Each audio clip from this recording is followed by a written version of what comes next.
3,000 years ago, a soldier stood on a battlefield with a split-second decision to make. He didn't weigh his options. He didn't think it through. He heard a voice, clear, commanding, coming from somewhere outside his own skull, and he obeyed it because he believed it was a god speaking directly to him. He wasn't lying. He wasn't performing for anyone. If one of the strangest theories in the history of psychology is right, that soldier's brain simply couldn't do what yours is doing right now. There was no inner voice narrating his choices, no unified eye sitting behind his eyes deciding, just a command, arriving from somewhere that didn't feel like him. If that theory holds even a little truth, then the voice in your head right now, the one reading these words back to you, is younger than the pyramids. Try this for a second. Stop and just notice that you're reading. Notice there's a you in there watching these words land. That's the mystery this entire video is built around. You are aware that you're aware, not just processing symbols on a screen, actually experiencing them. Philosophers call that inside view consciousness. And it might be the biggest mystery left in the universe, hiding in plain sight, inside your own head, right now. It isn't a mystery because we don't understand the brain. We can map its activity, trace its signals, watch which regions light up when you feel fear, or joy, or recognition. But none of that scanning has answered the simplest version of the question. Why does any of it feel like anything at all? In 1995, a philosopher named David Chalmers finally gave that question a name. He called it the hard problem of consciousness. 30 years later, nobody has solved it. Here's the split that makes it hard. Some questions about consciousness are, in a strange way, easy. How does the brain process vision? How does it store a memory? Solvable because you can trace the wiring end to end, like following pipes through a wall. The hard problem breaks that approach completely. It isn't asking how the brain does something. It's asking why any of it feels like something from the inside, instead of just happening in silence, wires firing.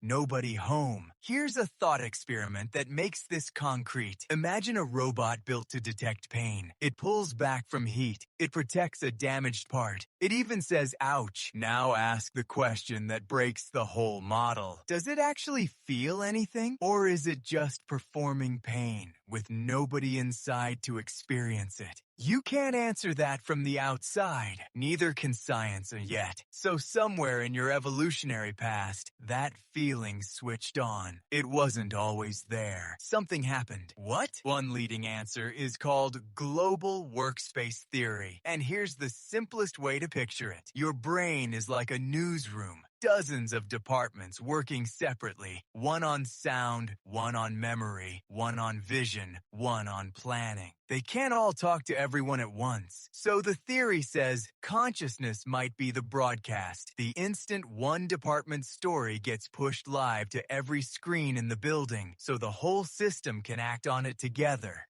If that's true, you're conscious because broadcasting was useful. A brain that can put a problem on air can turn it over. Examine it from angles a pure reflex never could. That flexibility was worth the cost of running it. But here's the catch that keeps philosophers up at night. If a broadcast is all consciousness really is, then in theory, you could build a brain that does the exact same broadcasting, gives the exact same responses, acts exactly like you, with no one actually watching the screens inside. Philosophers call this a zombie, not the horror movie kind. Just a version of you with all the outputs and none of the lights on. Sit with that for a second. If a zombie version of you could live your entire life, get your job, love your family, laugh at the same jokes without ever once feeling any of it, what is your consciousness actually adding? Nobody agrees on the answer. Some researchers think the zombie idea collapses the moment you examine it closely. Others think it's the clearest proof that something about experience sits outside what pure function can explain. Either way, this is where philosophy runs out of road and the fossil record takes over. For 200,000 years, nothing much happened. Modern humans already had the same brain, the same body you have right now, and they left behind almost no trace of symbolic thought. Simple tools, long silence. Then, in what feels like an evolutionary blink, everything broke open at once. Elaborate burials, jewelry,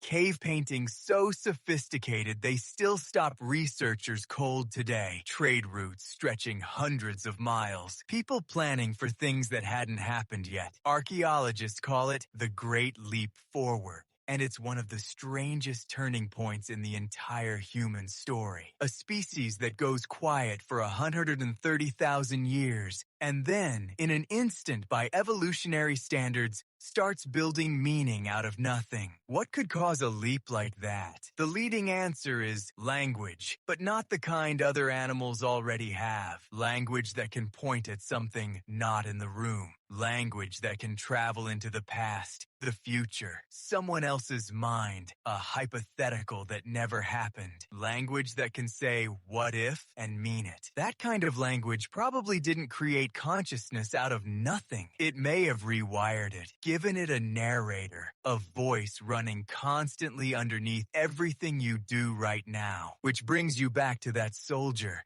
and the man who tried to explain him. Before we get there, one more thought experiment. Imagine living your entire life without ever hearing an inner monologue.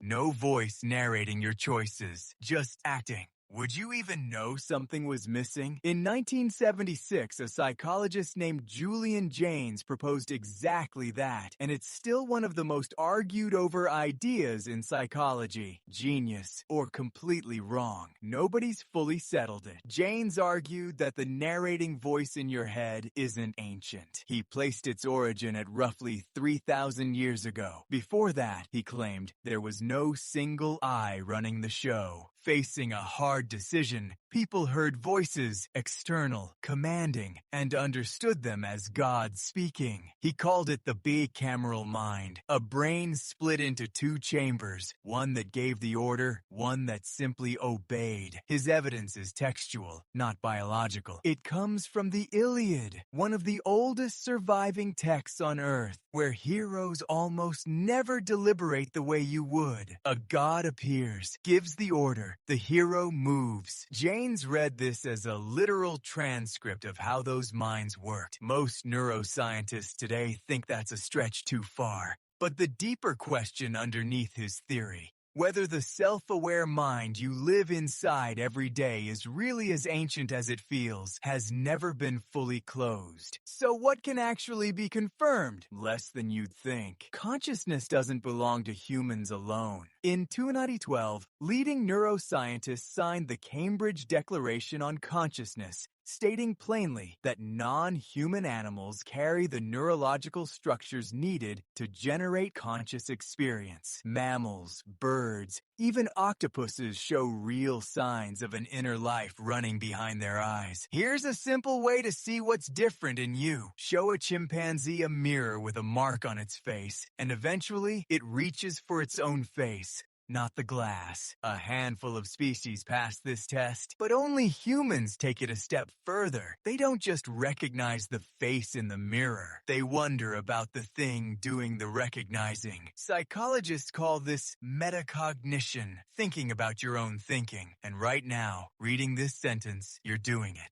That final layer, the awareness of your own awareness, is the piece no theory has managed to close. Global Workspace explains the broadcast, not the listener. The zombie problem exposes the gap, it doesn't fill it. Jaynes offers a timeline, not a mechanism. Every explanation stops just short of the thing itself, the felt sense of being alive, inside a body, in a world, right now, reading this, which means you're standing very early in this story. Consciousness is the one thing you can't doubt. You're proving it exists just by experiencing this sentence. What it's for, and roughly when it appeared, we have real theories about. What it actually is, nobody agrees on yet. So the question you started with doesn't get a clean ending. It gets competing theories, partial evidence, and a gap in the middle every honest researcher will admit is wider than they'd like. That gap isn't science failing. It's science telling you the truth about where it stands. And maybe that's fitting. Because the hardest question consciousness has ever tried to answer is the question of its own existence. Somewhere behind your eyes right now, the universe is trying to understand itself, and it still hasn't figured out how.